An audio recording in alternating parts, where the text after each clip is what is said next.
చిందమ్మా. నా బ్రహ్మచర్యం బాకీ చెరిపేసిందమ్మా.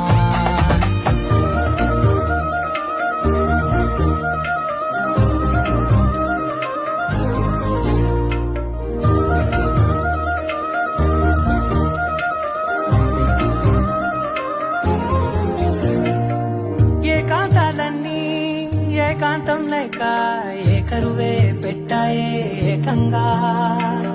సంతోషాలన్నీ సెలవన్నది లేక మనతోనే కొలువయ్యే మొత్తంగా. స్వాగతాలు లేని ఒంట్లో ఉండలేక విరహం